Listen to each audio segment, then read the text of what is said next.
Looking at the alphabet sheet reminded me of the fact that not much has changed in the education curricula in Africa. Some decades back, I was taught out of a similar alphabet sheet. And because of that, I struggled for years. I struggled to reconcile my reality with the formal education I received. I had identity crisis. I looked down on my reality. I looked at my ancestry. I looked at my lineage with disrespect. I had very little patience for what my life had to offer around me. Why? A is for apple. A is for apple. A is for apple, is for that child in that part of the world where apples grow wild. Who has an apple in her lunch bag? Who goes to the grocery store with her mom and sees red, green, yellow, apples of all shapes and colors and sizes? And so introducing education to this child with an alphabet sheet like this fulfills one of the major functions of education, which is to introduce the learner to an appreciation of the learner's environment and a curiosity to explore more in order to add value. In my own case, when and where I grew up in Africa, apple was an exotic fruit. 2-3 times a year, I could get some yellowish apples with brown dots, signifying thousands of miles traveled, warehouses stored in to get to me. I grew up in the city to very financially, comfortable parents, so it was my dignified reality. Exactly the same way cassava fufu or ugali would not regularly feature in an American, Chinese, or Indian diet. Apples didn't count as part of my reality. So what this leads to me, introducing education to me with A is for apple, made education an abstraction. It made it something out of my reach, a foreign concept, a phenomenon for which I would have to constantly and perpetually seek the validation of those it belonged to for me to make progress within it and with it. That was tough for a child. It would be tough for anyone. As I grew up and I advanced academically, my reality was further separated from my education. In history, I was taught that the Scottish explorer, Mungo Park, discovered the Niger River. And so it bothered me. My great-great-grandparents grew up quite close to the edge of the Niger River. And, it took someone to travel thousands of miles from Europe to discover a river right under their nose? No. What did they do with their time? Playing board games, roasting fresh yams, fighting tribal wars. I just knew my education was preparing me to go somewhere else and practice and give to another environment that it belonged to. It was not for my environment where I grew up. And this continued, this philosophy undergirded my studies all through the time I studied in Africa.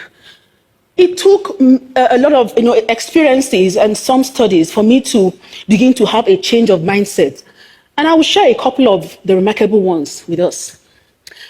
I was in the United States in Washington, D.C., studying towards my doctorate. And I got this consultancy position with the World Bank Africa region.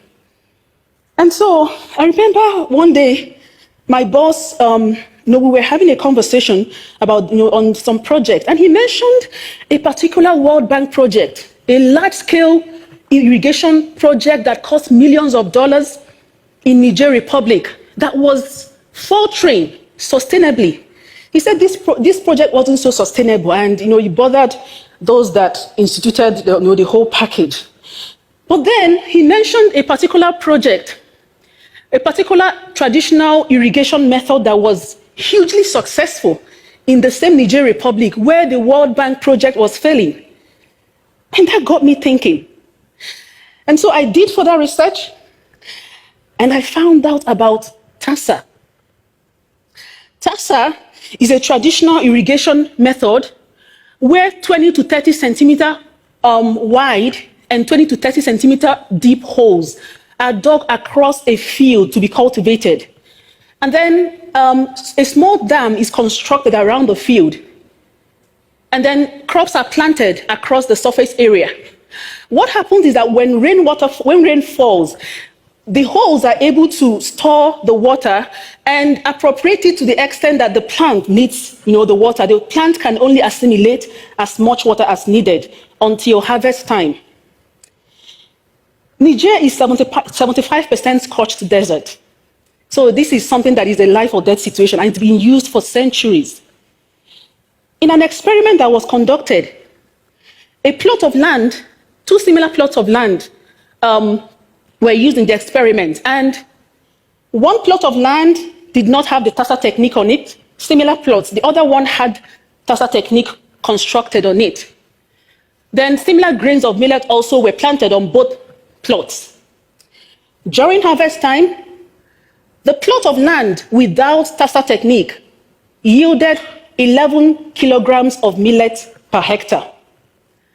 The plot of land with Tassa technique yielded 553 kilograms of millet per hectare. I looked at the research, and I looked at myself. I said, I studied agriculture for 12 years, from primary to senior 6, as we say in East Africa, SS3 in West Africa, or 12th grade. No one ever taught me of any form of traditional African knowledge of cultivation, of harvesting, of anything that will work in modern times and actually succeed where something imported from the West would struggle, to succeed. So it was Mwalimu Julius Nyerere, former president of Tanzania, who said that you cannot develop people. People will have to develop themselves. I agree with Mwalimu. I am convinced that Africa's further transformation, Africa's advancement, rests simply in the acknowledgement, validation, and mainstreaming of Africa's own traditional, authentic, original, indigenous knowledge in education, in research, in policymaking, and across sectors. This is not going to be easy for Africa. It's not going to be easy for a people used to being told how to think, what to do, how to go about it. A people long subjected to the intellectual guidance and direction of others, be it the colonial masters, aid industry, or international news media. But it is a task that we have to do to make progress. I am strengthened by the words of Joseph Shabalala, founder of the South African choral group, Lady Smith Black Mambazo. He said that the task ahead of us can never, ever be greater than the power within us. We can do it. We can unlearn looking down on ourselves. We can learn to place value on our reality and our knowledge. Thank you, Asante San. Thank you.